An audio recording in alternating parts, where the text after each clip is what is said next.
있는가를 좀 살펴보고자 합니다. 한번 제목을 한번 읽어보겠습니다. 시작. 우리가 죄인인가요? 정말 그런가요? 시편 8편 4절에서 6절 말씀 함께 읽겠습니다. 시작. 사람이 무엇이건대 주께서 저를 생각하시며 인자가 무엇이건대 주께서 저를 권고하시나이까. 저를 천사보다 조금 못하게 하시고 영화와 존귀로 관을 씌우셨나이다. 주의 손으로 만드신 것을 다스리게 하시고 만물을 그 발 아래에 두셨으니. 아멘. 여러분, 우리가 죄인이라는 말에 대해서 이 굉장히 교리적 핵심입니다. 복음 핵심입니다. 이거 어떻게 받아들이세요? 저는 교회에서 태어나서 교회에서 자란 사람입니다. 그래서 사실 죄를 지어봐야 굉장히 소소한 죄를 지었어요. 그래서 뭐 죄를 지었지만 그렇다고 죄인이라고까지에는 좀 몇 번 실수한 거죠. 이게 뭔 말인지 모르겠더라고요. 그리고 더 심하게는 이 장로교 신조 중에 하나는 뭐냐, 죄인 정도가 아니고 뭐냐면 전적 타락이래요. 전적 타락. 뭐 그렇게까지 타락한 것 같지는 않아요. 좀 부족하죠. 좀 잘못됐죠. 실수하죠. 넘어지죠. 근데 뭐 전적인 타락까지 그렇게까지 얘기를 할까 싶었습니다. 여러분은 어떠실지 모르겠습니다. 제가 목회를 하며 경험하기에 성도님들이 가장 도달하기 어려운 이 복음의 요체 중에 하나가 우리가 죄인이라는 사실입니다. 배워 아는 거랑 내가 죄인인 걸 아는 거랑은 다른 겁니다. 그래서 우리가 죄인인 걸 알아야 그 다음 복음의 요체가 열릴 수 있어요. 그래서 오늘 그 은혜가 있게 예수님을 축원합니다. 우리가 죄인인 거 아는데 도움이 되는 말씀이 바로 시편 8편 말씀입니다. 여기서 사람이 무엇이간데 주께서 저를 생각하시며 인자가 무엇이간데 주께서 저를 권고하시나이까.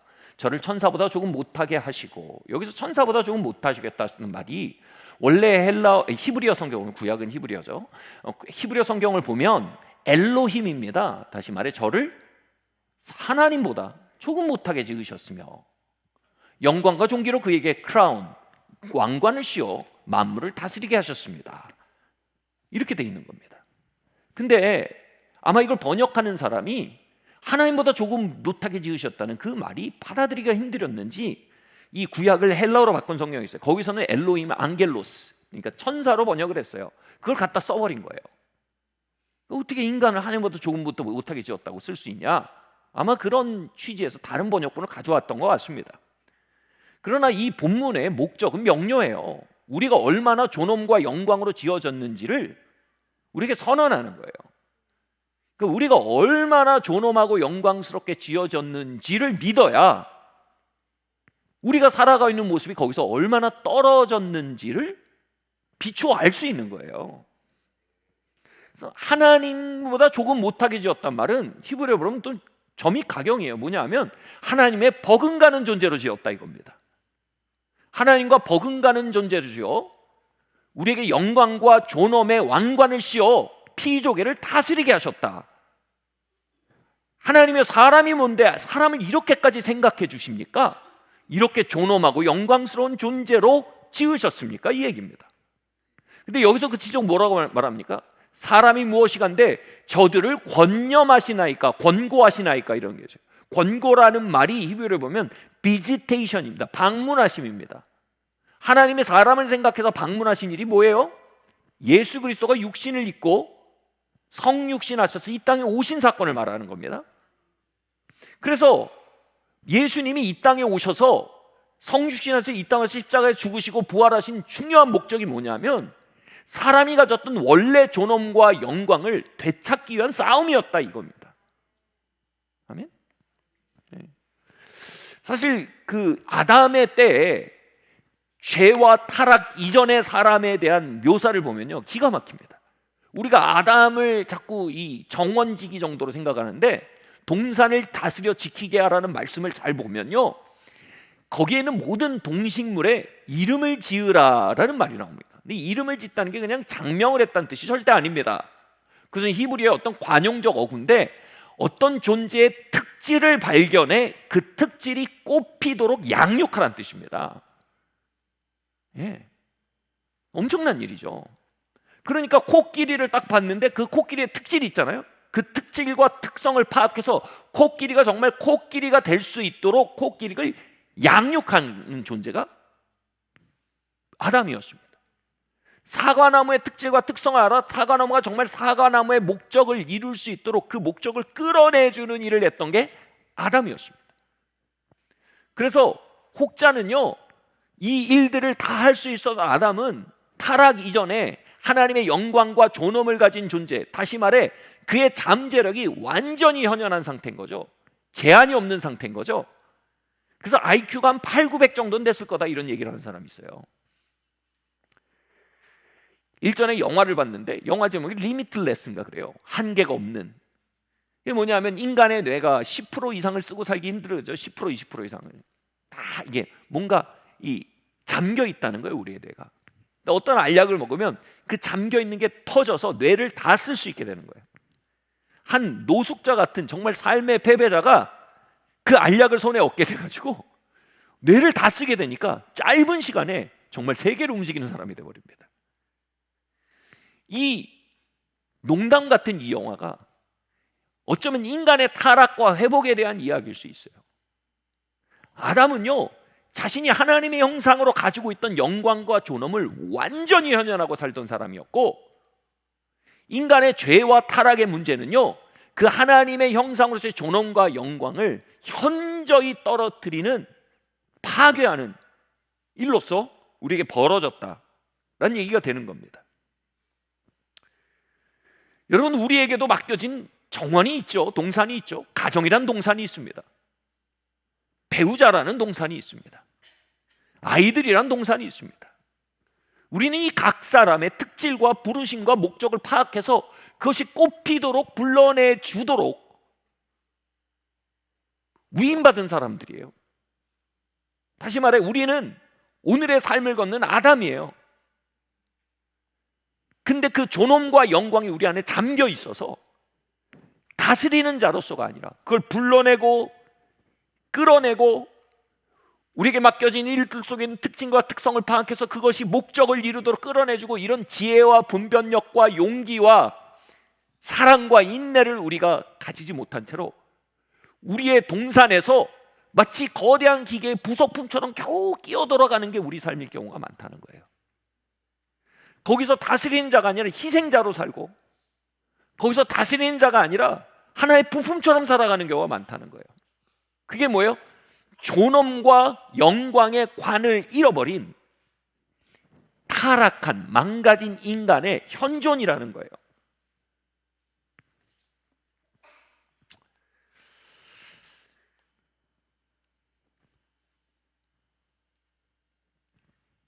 이 연장에서 볼 때 인간이 죄인이라는 것은요, 이렇게 볼 수 있어요. 인간이 원래 가지고 있던 영광과 아름다움이 어떤 것인지 믿어갈수록, 이걸 한마디로 뭐라고요? 인간이 하나님의 형상임을 믿는 겁니다. 여러분, 우리가 하나님의 형상으로 지어졌어요. 존엄과 영광으로 관쓴 존재로 지어졌다는 거예요. 그래서 우리의 정원을 다스리는 자로 지어졌다는 거예요. 그 원래 의도와 원래 우리가 가졌던 가치와 기능을 우리가 믿기 시작할수록 지금 우리의 삶이 그냥저냥 괜찮아 보이던 우리의 삶이 갑자기 불만족으로 가득해지는 거예요. 이렇게 표현할게요. 그 옛날에 월나라 왕 구천이라는 사람이 오나라 왕에게 패해서 포로가 됐습니다. 얼마나 힘들었겠어요. 근데 이 오나라 왕이 나름 이제 선심을 써서 이제 포로에서 돌려보내줬어요. 그리고 나름 먹고 살 수 있도록, 잘 살 수 있도록 다 베풀어 줬어요. 근데 이 구천이라는 이 왕이, 월나라 왕이 내가 원래 있었던 자리를 기억하는 겁니다. 나는 월나라 왕이다. 내가 지금 여기에 뭐 비단옷과 뭐 어느 정도의 음식을 먹으면서 내 이 정도면 괜찮지라고 말할 사람이 아니다. 나는 월나라 왕이다. 그걸 기억하기 위해서 그가 장작더미에서 장을 잡니다. 매일. 이게 뭐예요? 와신이에요. 와신. 몸을 장작더미에 놓으면 얼마나 불편해요. 그 불편함 속에서 기억하는 거예요. 이건 내 원래 자리가 아니야. 난 원래 자리에서 떨어졌어 지금. 상담, 그 쓸개즙을 먹어요. 매일. 얼마나 씁니까? 쓸개즙을 먹고 장작도 매자면서 이건 내가 있을 곳이 아니야. 난 돌아가야 할 곳이 있어. 이건 내가 머물 자리가 아니야. 내가 회복해야 할 것이 있어. 그건 나의 왕관이야. 내 존엄과 영광이야. 그래서 결국 와신상담을 해서 그가 오나라 왕에게 빼앗겼던 걸 되찾아왔다는 이야기를 우린 전해 듣고 있습니다. 여러분, 인간의 저와 여러분의 죄인됨의 인식은 마치 와신상담과 비슷한 걸 수 있어요. 그것은 원래 형상과 원래 부르심과 원래 우리의 완전히 현현된 가능성들을, 잠재력들을 우리가 그려볼 수 있다면, 그게 진짜 우리라고 믿을 수 있다면요, 우리 그 자리에서 떨어진 게 한 것들에 대해서 굉장히 각성하게 되고요, 거기서 떨어진 삶에 대해서 굉장히 질투하게 합니다. 이 질투라는 말이 키워드예요. 질투는 옛날에 드라마가 있었어요. 맨날 질투하면 뭐예요? 삼각관계. 그 질투가 아니에요. 성경에서 말하는 질투는 뭐냐면 원래 내 건데 그게 뺏겼어. 그게 질투입니다. 고려청자예요. 10억 원짜리 고려청자예요. 근데 누가 그 고려청자에 김치를 담궈갖고 김치통으로 쓰고 있어. 그때 느껴지는 거? 그게 질투예요. 아멘? 여러분, 고려청자임을 알 때만 여러분 스스로 죄 가운데 사는 것을 견딜 수가 없는 거예요. 아멘? 여러분이 원래 어떠한 존재인지 받아들일 때에만 나를 그곳에 가두고 있는 죄에 대해서 진정으로 혐오할 수 있는 거예요. 여러분, 죄를 아는 것은 자기를 혐오하는 게 아니에요. 자신에 대해 진정한 질투를 갖는 겁니다.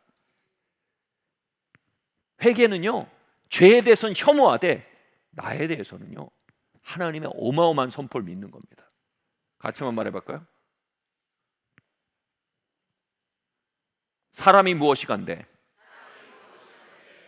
저를 하나님보다 조금 못하게 지으시고 영광과 존귀로 왕관을 씌워서 주의 손으로 만드신 모든 것을 다스리게 하셨습니까? 그 사람이 여러분이에요. 이걸 믿으면 와신상담, 이게 뭐예요? 회개의 심령입니다. 아멘. 그래서 회개의 두 축은요, 하나는 죄에 대한 혐오예요. 하나는 뭐예요? 나의 존엄에 대한 발견입니다. 할렐루야.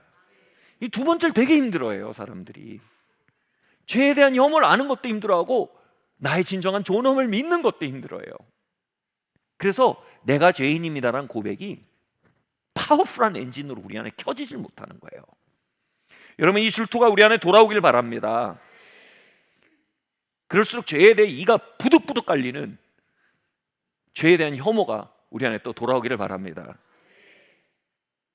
이 와신상담이 여러분 삶에 돌아오기를 예수님이 축원합니다. 아멘. 여러분, 이 수력 발전이 뭡니까?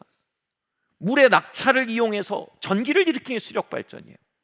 이 죄에 대한 혐오와 이 존엄에 대한 믿음은요, 어마어마한 대비를 이루면서 거기에서 낙차를 일으킵니다. 에너지를 일으킵니다. 내가 이대로 살 수는 없다. 여러분, 탕자의 귀향에서 그 둘째 아들이 언제 일어나서 돌아왔어요? 첫 번째, 자기가 돼지주엄 열매를 먹으면서 이 생각이 든 거예요. 내가 아버지 아들인데 아버지 집에서는 이러이러한 것들이 있는데 라는 순간, 그걸 기억한 순간 뭐예요? 이게 더럽게 보이는 거예요. 그게 오는 순간 뭐예요? 여기가 머물 자리가 아닌 걸로 보인 거예요. 내가 돌아가서 반지와 새 옷과 신발을 회복할 수 있다는 사실을 알 때 그는 일어나 나아갈 수 있었던 거예요. 이게 뭐예요? 이게 질투예요. 여러분, 하나님 자녀들이에요. 하나님의 형상이에요. 이건 단순한 자기 격려로 끝나지 않아요. 어마어마한 변혁의 에너지를 일어납니다. 내가 이렇게 먹고 살 수는 없어. 내가 돼지주엄을 먹고 살 수는 없지. 할렐루야. 자, 이 혐오와 죄에 대한 혐오와 자기 존엄에 대한 인식, 이 두 가지의 대비가 강할수록 우리 안에 추진력이 강해진다고 말씀드렸는데, 이걸 굉장히 잘 보여주는 이미지가 지성소입니다. 우리 같이 말해볼까요? 지성소. 이 지성소는요, 여러분, 하나님의 임재가 임해 있던 텐트의 중앙입니다. 구약에서요. 1년에 한 번 이스라엘 민족이 거기 들어갈 수 있었어요.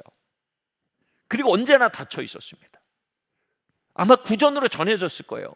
야, 거기에는 하나님의 임재가, 어떤 학자는 파란 불빛으로 임했다는데 왜 무슨 기준으로 파란 불빛으로 임했다고 말하는지 모르겠지만, 아무튼 파란 불꽃 같은 하나님의 임재가 그곳에 있다고 있고, 그러니까 아마 야, 거기 하나님이 있는 아련실인데 막 들어가면 뭐 상아로 막 치장이 돼 있고, 백옥 같은 대리석으로 치장이 돼 있고, 조용한 음악이 흘러나오고, 또 향기도 굉장히 좋고, 아마 이거를 기대했을지 몰라요.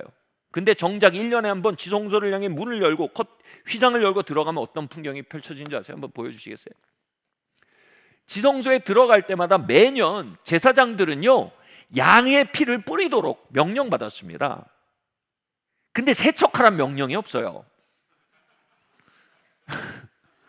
몇백 년 동안 매년 양의 피를 뿌렸으면, 저희가 옛날에 양강난파를 이스라엘에서 구매해서 받았던 적이 있어요. 근데 이게 양강난파 양 자르면 이 속에 피가 있잖아요. 이걸 잘 세척해야 돼요. 근데 이 업자가 이상한 업자였던 것 같아요. 그냥 보냈어요. 그 피가 엉겨붙은 냄새가 뿔 속에 있는 거예요. 저희가 그걸 똥강나팔이라고 불렀어요. 그 냄새가 막 10년 동안 불 때마다 나더라고요. 근데요, 그게 똥강나팔 정도가 아니고 지성소에는 수백 년 동안 피가 계속 뿌려졌어요. 냄새가 진짜, 냄새가 보통이 아니었습니다. 그리고 빛이 하나도 없었어요. 그곳에 하나님의 임재의 불빛만이 공간을 비추고 있는데, 그 어두운 곳에 곳곳에 피가 막 얼룩져 있었을 거예요. 뭐랄까요? 영어로 그로테스크하다고 할까요? 굉장히 기괴한 느낌이 들었을 거예요. 근데 그 가운데 또 뭐예요? 금으로 만든 법궤가 있어요. 이건 뭡니까? 피는요, 우리의 어둠 속에 있는 죄와 그 본성을 말하는 겁니다. 어둠은 뭐예요? 그것이 가려져 있어요. 우리의 죄, 우리의 본성이 잘 안 보여요. 잘 몰라요. 근데 지성도 들어가면 보이기 시작해요. 뭐가요? 어둠 속에 있었던 우리의 죄와 그 기괴한 죄성들이 보이기 시작하는 거예요. 근데 그 가운데 희한하게 법궤, 금으로 된 법궤가 있어요. 뭐예요? 하나님의 형상된 우리예요. 하나님의 형상인데, 하나님의 형상이 죄와 죄성으로 파괴돼서 얼룩져 있는 아주 기괴한 모습이 보이는 거예요. 근데 그 위에 하나님의 임재가 이렇게 임해 있어요. 뭐냐면 뭐예요? 그 아주 모순된 삶의 현장을 하나님이 끌어안으시고 그 자리에 함께 하시는 은혜의 하나님으로 임해 계신 게 보이는 거예요.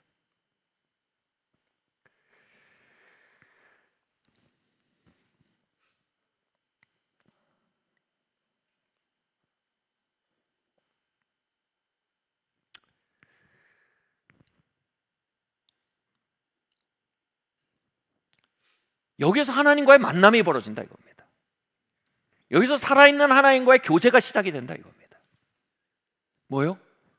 우리의 삶을 얼룩지고 파괴하는 우리의 죄와 죄성을, 그 어둠 속에 있던 것을 대면하여 보고, 근데 그 속에 있는 우리의 존엄하게 지으신 우리의 하나님의 형상도 보게 되고, 그 괴리를 끌어안고 그 안에서 우리와 함께 하시고 그 모순 속에 동행하시는 하나님의 은혜와 임재를 발견하는 곳, 그것이 신앙의 자리다 이겁니다. 아멘. 이 죄가 왜 어둠 속에 있습니까? 이 죄는요, 여러분, 죄성과 악은요, 은폐성을 가집니다. 여러분, 어떤 죄도 악도요, 본성적으로 나는 죄입니다, 나는 악입니다 하는 경우가 하나도 없어요. 그럼 더 이상 죄도 악도 아니에요. 모든 죄와 악은 은폐성을 갖습니다. 그래서 우리의 죄와 악은요, 날 잡아잡소 하고 그 자리에 보이게 앉아 있지 않습니다. 최대한의 은폐성을 가지고 우리와 공존하고 있어요. 한나 아른트라는 유명한 사회과학자가 있어요. 정치철학자인데 그가 유대인 학살이라는 인류 최악의 현장 중에 하나를 스타디하면서 인간의 악을 연구했어요. 그러면서 그가 악에 대해서 이 한마디의 유명한 명제를 남겼습니다. 뭐냐면 악의 평범성. 인간의 파괴적인 악은 굉장히 평범한 형태로 우리 안에 있다는 거예요. 자신을 은폐하고 굉장히 평범한 형태로 우리와 공존한다는 거예요.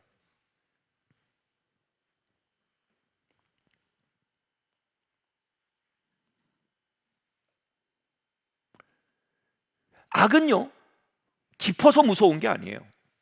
악은요, 너무 평범해서 무서운 거예요. 여기 앉아있는 우리도요, 우리의 죄와 죄성도요, 굉장히 평범한 상태로 우리 안에 살고 있어요.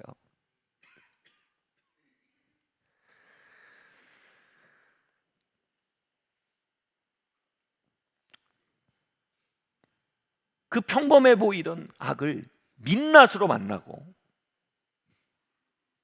그 은폐되어 있는 죄를 민낯으로 만나는 것, 이게 뭐예요? 우리가 죄인됨을 고백하는 거예요. 그래서 죄인됨을 고백하기 힘든 거예요. 그 평범성과 은폐성을 넘지 않는 거예요. 이 프로이드의 토템과 터부라는 책이 있어요. 굉장히 흥미로운 책입니다. 이 인간의 가장 깊은 무의식에 이게 있대요. 인간의 굉장히 그 어두운 악이 있는데 뭐냐면 부성적 존재들에 대한 적개심과 더 나아가서 살해 본능이 있답니다. 이 힘을 가진 존재, 나보다 높은 존재, 절대적인 존재 자체에 대한 경계심과 위협감을 우리가 느낀다는 거예요. 그래서 그가 없어져야 내가 자유롭다라는 어떤 본능이 도사리고 있다는 겁니다. 농담처럼 들릴 수 있지만 이 악의 평범성이 뭐예요? 저는 어렸을 때 부모님이 여행을 가시면 그렇게 좋았어요. 자유다, 해방이다 그랬어요. 네.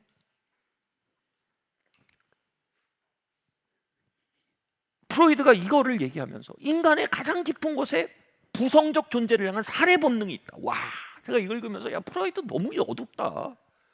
어떻게 그렇게까지 얘기를 하냐? 이렇게 생각을 했는데 사실 제 안에도 그 비슷한 게 있더라고요. 제가 목회를 하는데 저희 아버지가 오랫동안 저희 교회에 같이 예배 드리셨어요. 그럼 제가 설교하는데 아버지 앉아 계시면 격려가 되고, 그죠? 위로가 되고 힘이 돼야 되잖아요, 그죠? 마땅히 그래야 되잖아요, 그죠? 모르세요 무슨 얘기인지? 근데 여기 앉아 있는 몇백 명보다 아버지 한 명이 더 부담스러워요. 거기서 나를 격려하는 게 아니라 나를 평가하고 계신 것 같아. 나를 응원하는 게 아니라 나를 감시하고 계신 것 같아. 너무 무거운 거예요. 무슨 말인지 모르시죠? 우리 아버지가 지금 유튜브로 예배드리고 계실 텐데 같이 그래 썼습니다. 어느 날 제가 설교 준비를 하다 잠이 들어서 꿈을 꿨어요. 꿈을 꿨는데 그 꿈 속에서 제가 단상에서 설교를 하는 게 아니라 아버지랑 싸우고 있는 거예요. 깜짝 놀랐어요. 내가 뭘 하고 있는 거지? 부성적 존재에게서 제가 어떻게든 공간을 확보하려고 막 싸우는 거예요. 설교하면서. 제가 그 꿈에서 알았어요. 야, 내 안에 이 부성적 존재에 대해서 거리를 유지하고 멀리하고 이러려는 중심에 이게 있구나. 아버지 아닙니까? 아버지로 상징되는 모든 존재입니다. 어쩌면 저는 한국 교회 전체에 대해서 굉장히 비판적이고 굉장히 저항적이었어요. 왜 그랬을까요? 저한테 너무 크고 너무 상위의 존재이기 때문에 제가 그것과 싸우고 선을 그어야 제 공간이 있다고 느끼는 거예요. 무슨 말인지 아세요? 제가 이런 말하기 좋아하죠. 요즘 나는 한국교회 아들입니다, 이런 말 자주 하죠. 제가 나는 김광태 아들 김영준입니다, 이런 말 자주 하죠. 이 말 그냥 듣기 좋은 덕담으로 하는 거 아니에요. 제 안에 있던 그 어둠을 만나고 그 늪지대를 지나고 마침내 하게 된 말이에요. 저 한국교회 아들이에요. 저는 한국교회가 세워놓은 천장 위에서 제 삶이 바닥으로 시작이 된 거예요. 저는 한국교회를 배타하거나 거절하거나 비판할 존재가 아니에요. 고마워할 존재예요. 세상 언론이 비판을 해도 나는 고마워해야 돼요. 왜냐하면 난 거기서 시작했거든요. 부족한 게 있으면 제가 더 지어 올리면 되는 게 내 사명이지 삿대질하는 게 제 사명은 아니에요. 이 말이 뭐예요? 저는 한국교회 아들이에요. 똑같은 방식으로 난 김광태 아들이에요. 근데 오랫동안 아버지를 삿대질하고 살았더라고요.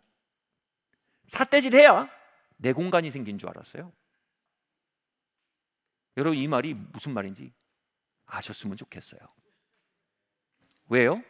그 모든 것이 결국 어디로 가는지 아세요? 절대적인 하늘 아버지를 향해 있다 이거예요.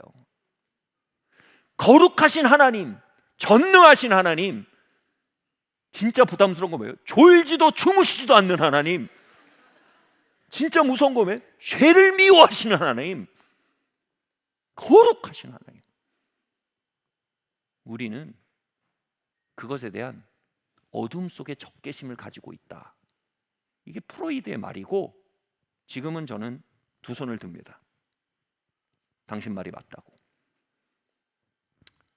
왜 이걸 제가 인정해야 했을까요? 여러분, 모든 악은요 은폐되어 있을 때 가장 파괴적입니다. 모든 악은요 내가 모른 척할 때 가장 매섭습니다. 모든 악은요 내가 대면하고 인정하고 받아들이는 순간 통제 가능한 무엇으로 내려가기 시작합니다. 아멘. 제가 그런 성질이 지금 없냐고요? 있어요. 그러나 통제 가능하게 내려갔어요. 왜요? 그걸 만났기 때문이에요.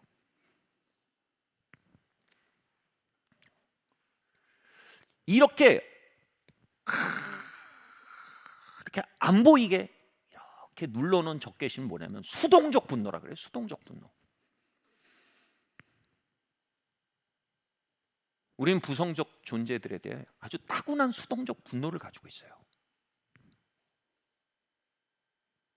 저희 아이들이 방학 때마다 저희랑 시간을 많이 보내고 여행을 가고 그래요. 그러니까 그 대학생 친구들이 그런데요. 너는 아빠 엄마랑 뭘 하냐?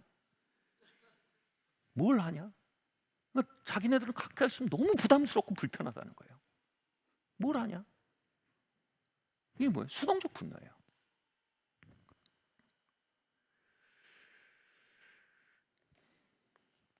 시편 2편 1절에서 3절까지 한번 읽어볼까요? 시작. 어찌하여 이방 나라들이 분노하며 민족들이 헛된 일을 꾸미는가? 세상의 군왕들이 나서며 관원들이 서로 꾀하여 여호와와 그의 기름 부음 받은 자를 대적하며 우리가 그들의 맨 것을 끊고 그의 결박을 벗어버리자 하는도다. 아멘. 결국은 이 우리의 본성 깊은 곳에 있는 뭐라고 할까요? 욕심?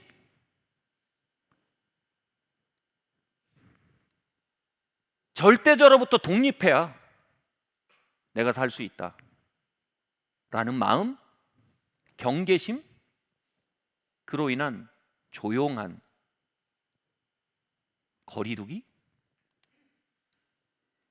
이것이 방금 읽은 시편 2편이 뭐냐면 십자가에서 벌어진 일을 예언적으로 선포한 시편으로 분류됩니다. 열방이 이렇게 얘기한다는 거예요. 여호와와 기름 부은 자들을 대적하며 그가 맨 것을 끊고, 언제 맸어요? 그 결박을 벗어버리자. 언제 벗어버려야 돼요? 저희 아버지가 저를 언제 맸어요? 맨 적이 있을 수 있지만 거의 대부분 저를 살린 거 아닙니까? 그렇지 않나요? 여러분 아버지 거의 대부분 여러분 먹여 살린 게 더 많지 않아요? 예? 거의 대부분 여러분 학비 내고, 그죠? 거의 대부분 여러분 돌본 게 더 많잖아요. 물론 면적도 있어요. 불편하니까. 우리가 그 한계가 있으니까 사람이. 그리고 멍해를 뭐 결박을 할 수도 있어요. 근데 그거는 일부죠. 거의 대부분 뭐예요? 우리를 존재하게 하고 서포트하고 응원하는 존재 아닙니까? 근데 우리는 그렇게 몰아가요. 왜요? 우리 안에 시편 2편이 있는 거예요. 그리고 하나님을 그렇게 몰아가요.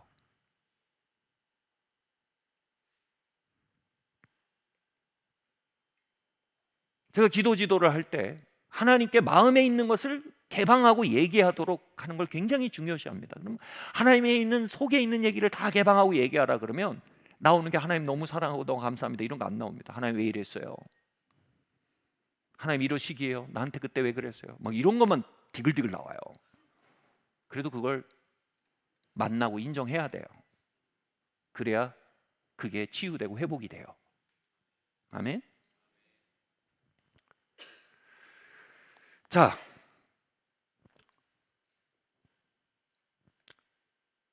이렇게 우리 안에 있는 하나님과 하나님의 거룩함과 하나님의 절대성에 대한 욕심, 이것을 우리가 인정을 하는 게 내가 죄인이라고 고백할 수 있는 겁니다. 예수님이요, 여러분, 세리랑도 친하셨고 창녀랑도 친했어요. 세리가 누굽니까? 자신 안에 있는 욕망을 만난 사람들이에요. 탐욕을 만난 사람입니다. 창녀는 누굽니까? 자신 안에 있는 정욕을 만난 사람이에요. 자신 안에 있는 깨어짐을 만난 사람입니다. 그들은 예수님이 친할 수가 있었어요. 그런데 예수님이 친할 수 없었던 사람이 있어요. 바리새인과 서기관들.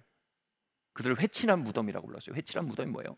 속에는 시체가 있는데 겉은 하얀색으로 페인트를 칠한 거예요. 종교 행위를 하면서 진짜 자기 안에 있는 어둠을 대면한 적이 없는 사람들, 지성소에 들어와 본 적이 없는 거예요. 자신 안에 있는 하나님에 대한 거역과 반항과 독립심과 분노를 만나본 적이 없는 사람들인 거예요.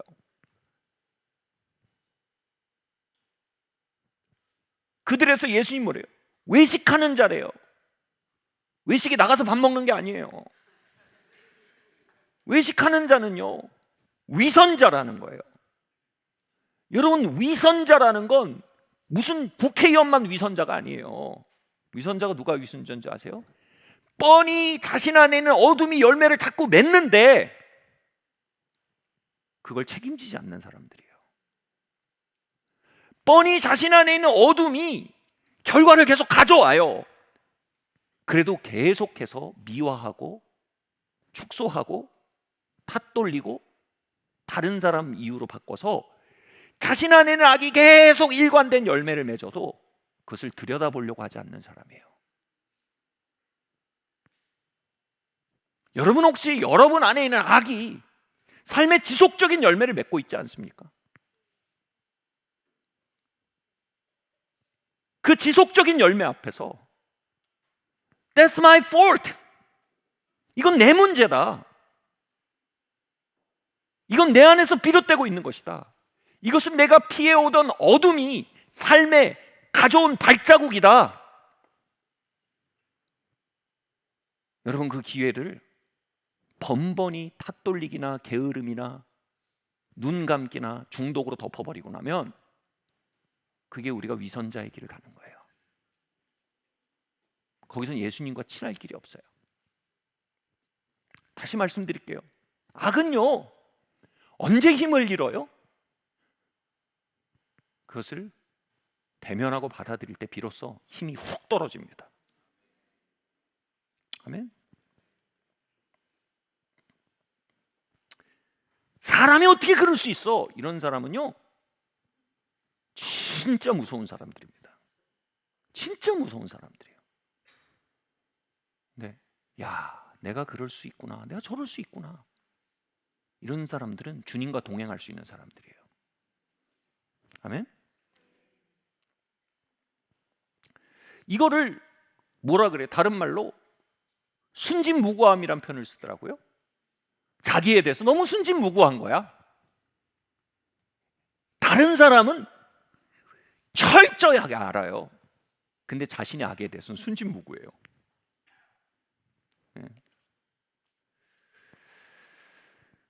여러분, 이 자리에서는요, 기독교가 시작이 안 돼요.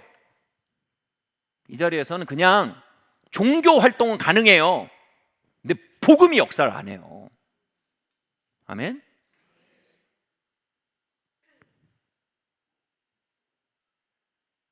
여러분, 내 의식 저편에서 발자국을 찍고 돌아다니는 내 악의 흔적에 대해서 여러분 추적하는 사람 되시길 주님 축원합니다.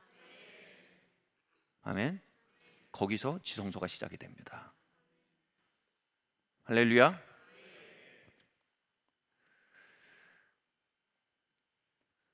이 성찬이라는 게 굉장히 신기하죠. 이는 우리 인류에게 죽으신 예수님의 피입니다. 하나님을 찢어요. 거기서 예수님의 살입니다고 찢어요. 예수님의 피입니다고 피를 막 부어요. 학자들이 무슨 얘기를 하는 줄 아세요?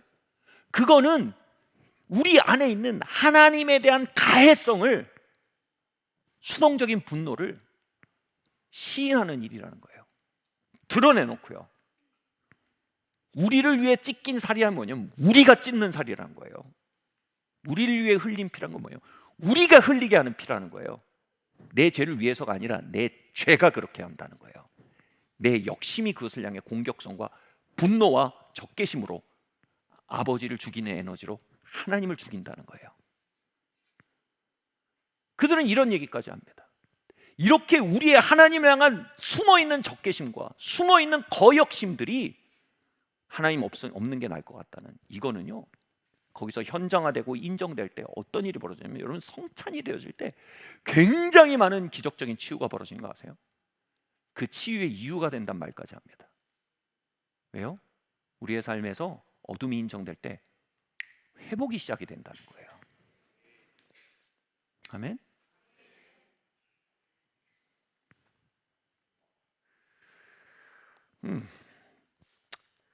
아주 유명한 얘기가 있어요. 한 여인이 걸을 수가 없어서 휠체어를 타고 정신과 의사를 만나러 옵니다. 오래전 얘기입니다. 정신분석학이 처음 나올 때 얘기입니다. 근데 왜 휠체어를 타고 정형외과 의사를 가야지 왜 정신분석을 받으러 오냐? 왜냐하면 정형외과적으로 아무 문제가 없어요. 그래서 이게 시민성일 수 있다는, 다시 말해 마음에서 비롯된 문제일 수 있다는 미묘한 눈치챔이 있었던 거예요. 그래서 정신과 의사를 만나러 갔는데,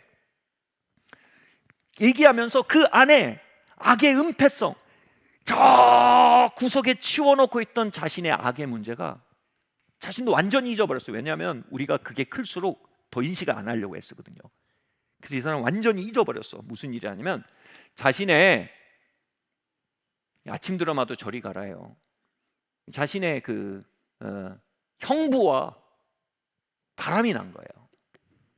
그래서 형부가 이혼을 하고 자신의 언니가 자살을 했나 그랬어요. 이 일로 인해서 자신의 악이 발자국을 찍었잖아요. 근데 완전히 덮어버린 거예요. 근데 이거 덮어서 의식 저편으로 보낸다고 그녀의 영혼은 살아있잖아요. 그녀의 영혼이 계속 말하는 거예요. 너 값 치러야 돼. 너 축복 못 받아.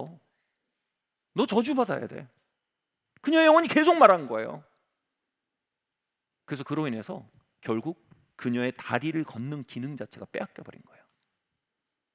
그게 빛 가운데로 드러나고, 대화 속에서 드러나고, 와, 내가 이런 인간이네, 내가 이런 인간이네 막 드러나고, 내가 이런 면이 있네 막 드러나고, 내가 이렇게 나의 잠깐의 즐거움을 위해서 내 언니의 가정도 날려버린 걸 개의치 않는 인간이네. 그걸 또 은폐하고 모른 척하고 묵과할 뿐 아니라 망각까지 하는 인간이네. 내가 이런 인간이네 막 대화하면서 드러나는 거예요. 정신분석하면서. 네, 여러분 말씀드렸죠. 악은요, 빛 가운데 나올수록 힘이 없어져요. 그 세션이 끝나고 이 여자가 휠체어에서 일어나서 걷기 시작한 거예요. 여기서는 할렐루야라고 말할 수가 없어요. 그죠? 예수님의 이름으로 고른 건 아니에요. 이거는 이게 뭐예요? 그냥 자연적인 치유예요. 사랑하는 성도 여러분, 이건 극단적인 얘기예요. 그죠? 우리가 그렇게 극단적인 스토리를 가지지 않을 수 있지만 정도의 차이로 우린 다 그 스토리를 가지고 있어요. 아멘? 우리의 몸이, 우리의 다리가 걷지 못할 정도가 되진 않아도 우리의 삶이 걷지 못할 정도가 될 만한, 우리의 관계가 걷지 못할 정도가 될 만한, 우리의 집중력과 우리의 통찰력이 걷지 못하게 될 정도가 되거나, 행복을 느끼는 기능 자체가 걷지 못하게 되거나, 잠들고 평화를 느낄 수 있는 기능이 걷지 못하게 될 만한 이야기들을 우리는 가지고 있어요. 목사님, 난 그런 거 없어요. 그게 뭐예요? 순진무구함이에요. 그게 뭐예요? 우리가 우리의 의식에 계속 회치를 하는 거예요. 흰 페인트를 다 발라버리는 거예요. 흰 페인트 걷어내고요, 우리가 빛 가운데 드러나는 건 회복을 위한 유일한 돌파구입니다. 거기에서 우리의 걷지 못하던 영혼이 걷기 시작하고요, 행복을 느끼는 기능들이 다시 살아나고요, 집중할 수 있는 능력이 돌아오고요, 관계할 수 있는 능력도 돌아오고요, 잘 때 잘 수 있는 능력도 돌아올 수 있어요. 아멘. 모든 회복은요, 우리가 죄인인 걸 아는 데서 시작이 될 수 있어요. 아멘.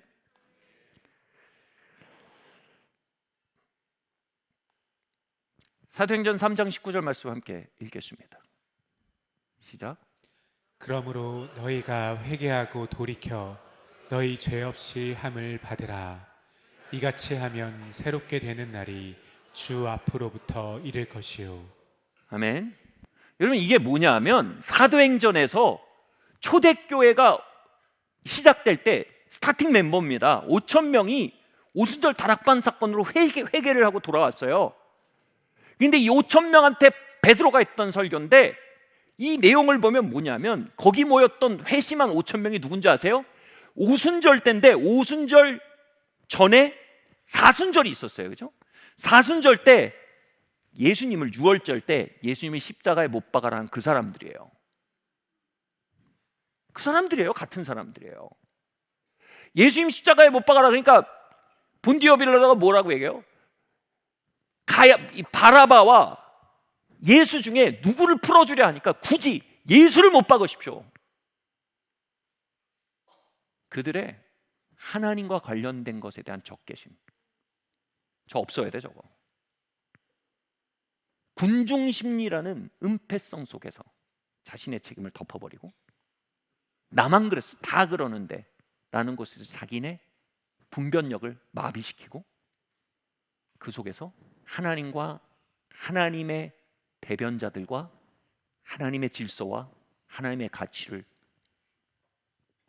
항거하고 파괴하는 그의 본성이 드러나는 게 사순절이에요. 6월절이에요. 아멘. 근데 지금 베드로가 하는 일이 뭐예요? 너희가 하나님을 죽였다. 우와, 여기서 내가 언제? 이런 사람은 초대교회 성도 아니었어요. 내가 그랬네요. 이 사람들이 초대교회 성도였어요.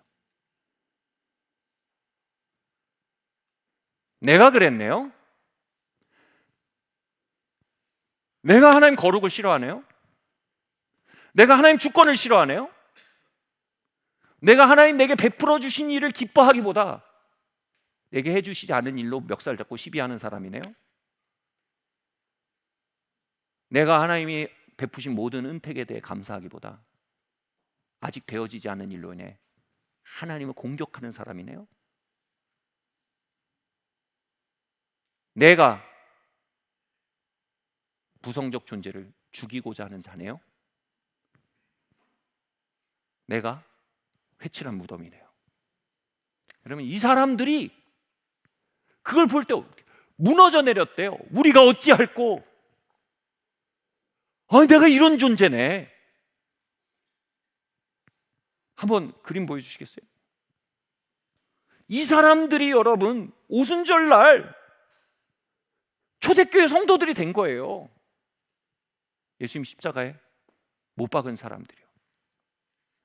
그들은 자신의 죄성과 숨겨왔던 악이 노출될 때 그 악이 찍었던 발걸음들을 보며 그것이 와 이거 내한테서 나온 열매네 볼 때 무너져 내리는데, 그 무너져 내릴 때 뭘 발견한 거예요? 그러한 자신을 받아내고 있었던 십자가 예수님 본 거예요.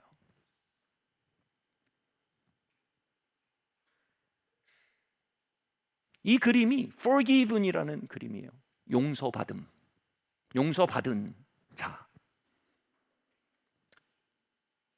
이 그림 속에서 자신을 발견하는 사람들이 초대교회 성도들이 된 거예요.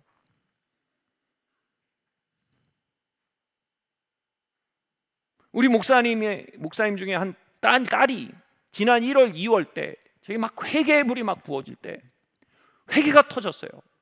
근데 그 회개의 내용이 뭐냐면 중학생 정도 된 아이인데 회개의 내용이 이거예요.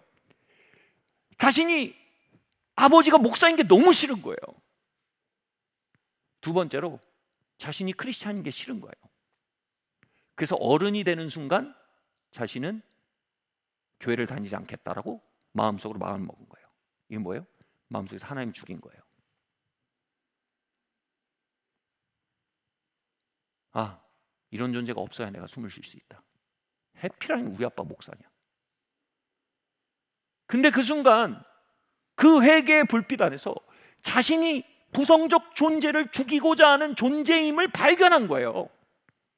하나님을 향해 소극적으로 분노하고 있었고 차갑게 분노하고 있었고 예배 때 이 자세에 너무 뭐예요? 식어있는 분노가 있는 거예요.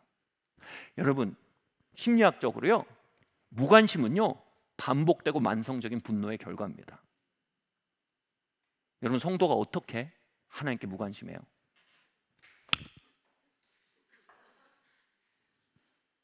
더 무서운 건 뭔지 아세요? 이런 사람께 다 모여 있잖아요. 그럼 그게 정상이 돼요. 본질을 보면 뭔지 아세요? 속에서 하얗게 분노하고 있는 거예요. 내 기도 듣지도 않는데 뭐. 다른 사람만 잘해준대 뭐. 주는 건 없고 바라는 것만 많고 기준은 더럽게 높아. 막 공감되세요? 오늘 설교 중에 제일 공감대가 세게 형성되는 이 느낌은 뭐죠? 이때 이 말을 박아놔야겠네. 너희가 하나님을 죽였도다. 우리가 여러분 하나님께 분노하고 있다니까요. 그 거룩이 숨 막힌다고 얘기하고 있다니까요. 그 주권이 가해적이라고 얘기하고 있다니까요. 그분의 신실함은 믿을 게 못 된다고 얘기하고 있다니까요. 예, 갈게요.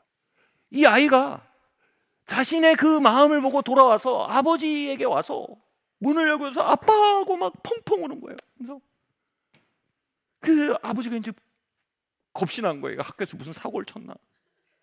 근데 와서 얘기해요. 아빠, 난 아빠가 목사인 게 너무 싫었고 난 어른이 되면 교회를 떠나기라 마음을 먹고 있었어. 난 그게 죄가 아니라고 생각했어. 근데 그게 하나님과 아빠를 향한 어마어마한 죄라는 게 보여. 날 용서해 주세요. 그러고 막 울기 시작한 거예요. 이게 뭐예요? 자신의 은폐됐던 악을 만난 거예요. 그 다음에 예배가 이걸로 바뀌는 거예요. 말씀이 이거에서 이렇게 바뀌는 거예요. 하나님과 화해가 된 거예요. 무너지는 나를 안고 계신 십자가가 보이는 거예요. 나를 위해 죽으셨다는 게요. 나 때문에 죽으셨다는 거예요. 내가 죽였다는 거예요.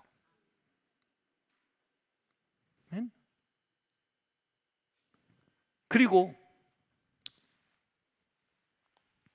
시간이 좀 지나서 지난 성금요일 때 성찬을 하는데 성찬이 끝나고 이 아이가 또 울면서 온 거예요. 아빠가 또 얘가 성찬 때 무슨 사고를 쳤나 겁이 나는데 안겨서 막 울다 그러는 거예요. 오늘 성찬의 떡을 떼는데 그것이 나를 위해 죽으신 예수님의 몸으로 내 몸에 들어오는 것 같았다는 거예요. 오늘 성찬에 잔이 부어질 때 나의 삶에 부어지는 예수님의 피가 자신에게 쏟아져 들어왔다는 거예요. 그리고 아빠 앞에서 막 운 거예요. 여러분, 우리가 어떤 사람인지 발견하면요, 그 다음엔 예수님 내게 들어와서 그 생명으로 나를 대신해 살아주세요라고 말하게 돼요. 그걸 뭐래요? 갈망이라고 하는 거예요. 여러분, 기독교는 1도 도덕주의가 아니에요. 기독교는 옳게 살려는 노력이 1도 아니에요. 제로예요, 제로. 기독교는요, 내 안에 있는 악을 만나고 다른 방법이 없어. 내게 와서 나를 통해 살아줄 회복된 생명, 그 회복된 생명을 목말라 하는 마음이 기독교예요. 그리고 그 생명은 그 마음을 외면하지 않고 그걸 목말라 하면 가서 보혈로 그분의 살과 몸을 찢어 당신의 생명을 부어주시는 임재로 찾아오시는 거예요. 여러분, 그 일이 매주 우리에게 있길 바랍니다. 그게 왜 벌어져요? 죄인됨의 고백은 바로 나에게 그 생명을 주셔서 그 생명으로 살게 해주세요. 내 생명으로 안 됩니다 라는 갈망으로 우리 안에 있는 거예요. 세례식 때 죄인을 믿습니다. 죄인을 믿습니다. 예수님의 피로만 구원받는 믿습니다. 예수님의 피로만 구원받는 믿습니다. 형식적인 것이지요, 실제로는 아니에요. 실제로는 그 갈망이 고백이에요. 아멘. 그럴 때 예배는 기회예요. 오셔서 나를 채우시는 예수님의 생명. 기도는 기회예요. 오셔서 나를 채우신 예수님의 보혈. 할렐루야. 그리고 집에 와서 누웠는데 밤새 소리가 들리는 거예요. 얘야, 내가 너를 사랑한다. 얘야, 내가 너를 사랑한다. 이 중학생 아이의 마음에 얘야, 내가 너를 사랑한다. 이 무너진 그 존재임을 발견하는, 인정하는 그 아이에게 주님이 임재로 끌어안으시는 거예요. 여러분, 이게 기독교예요. 할렐루야. 마지막 말씀입니다. 함께 읽겠습니다. 시작. 나는 하늘에서 내려온 살아있는 떡이니 사람이 이 떡을 먹으면 영생하리라. 내가 줄 떡은 곧 세상의 생명을 위한 내 살이니라 하시니라. 네, 저도 고백이 있습니다. 제가 저의 정원이 뭡니까? 제가 아담으로서 양육이죠. 아담이 기린 코끼리가 되게 하려고 했다면 저는 김사랑 김인의 김나라를 그의 부르심과 형질과 특질에 맞게 불러내는 게 제가 할 일 아닙니까? 근데 제가 사실은 양육을 하면서 저희 깨어진 삶이, 깨어진 저의 생명이, 옛 생명의 모순과 악과 그림자가 막 나타나는 일들이 많이 있어요.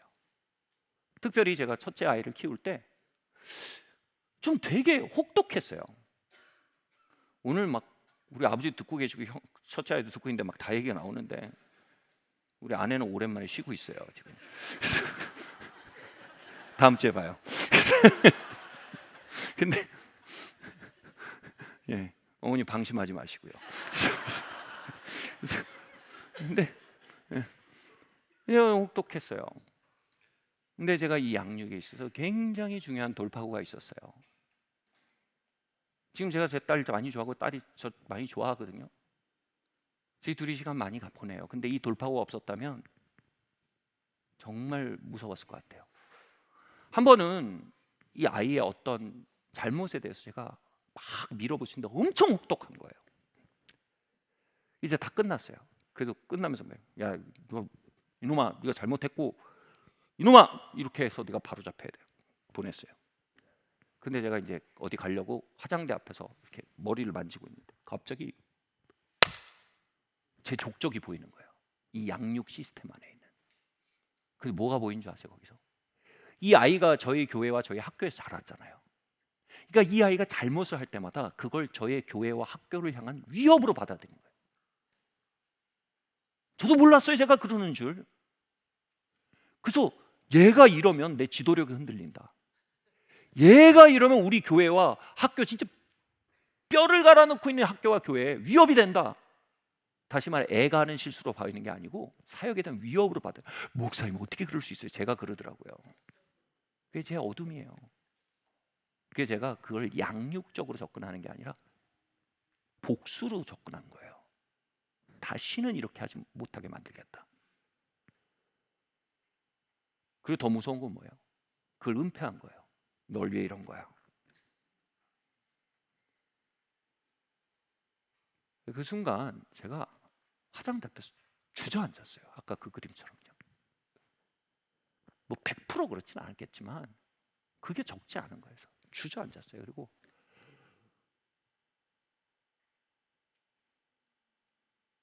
제가 이 양육이라는 에덴 동산에서 실패한 아담으로서 새 아담 대신 예수 그리스도의 생명을 향해 외치게 되더라고요. 예수님, 내게 오셔서 당신의 거룩한 생명으로 나를 통해 살아주십시오. 그리고 이 망가져가는 에덴 동산에 새로운 소망이 되어 주십시오. 저를 통해 양육해 주십시오. 지금 아이가, 제가 하나님께 많이 기도했거든요. 하나님, 이 아이와 관계에 기회를 더 주세요라고 했는데 희한하게 휴학을 해서 또 와 있어요. 저는 제 죄인됨을 모르면 또 이 시간을 막 살 거예요. 근데 제 죄인됨을 알면 매일 아침에 일어나 매달릴 거예요. 예수님, 당신의 생명으로 나를 통해 살아주셔야 합니다. 그럼 그 생명이 나를 통해 아이들이 부족한 게 보여도 안아줄 수 있는 마음으로 흘러나가고, 경책을 하더라도 그가 변화될 수 있는 방식으로 경청할 수 있는, 경책할 수 있는 지혜로 흘러나가고, 또 한 명의 죄인으로 그들의 긍휼과 자비를 구하는 겸손으로 흘러나가도록 그 생명은 오늘도 매일 저에게 개입해 주셔야만 합니다. 왜요? 저에겐 다른 길이 없어요. 왜요? 저는 죄인이에요.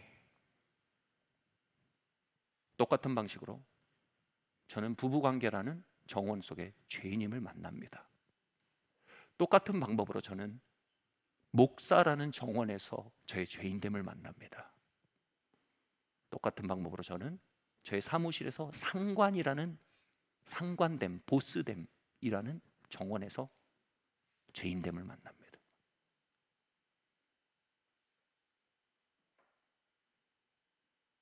그리고 두 손 들고 예배하게 됩니다. 신령한 떡이신 예수님, 신령한 음료이신 예수님, 이 시간 내 안에 들어와 나를 통해 상관이 되시고, 나를 통해 목사가 되시고, 나를 통해 남편이 되시고, 나를 통해 아빠가 되시고, 나를 통해 이 시간을 살아주세요. 난 안 됩니다. 말씀 마칠게요. 이게 우리 모두의 이야기가 되어가고 있는 줄 믿습니다. 이 시간 우리 모두를 그 진정한 회복의 자리로 부르고 계심을 믿습니다. 예수님은 그 죄인됨의 고백 안에서 드려지는 기도와 예배와 간구를 절대로 지나치지 못하십니다. 응답하시고 여러분에게 오셔서 새로운 생명이 되시고, 여러분의 정원에 오셔서 회복된 아담으로서 여러분을 통해 살아주실 것입니다. 아멘. 이 자리에서 일어납시다.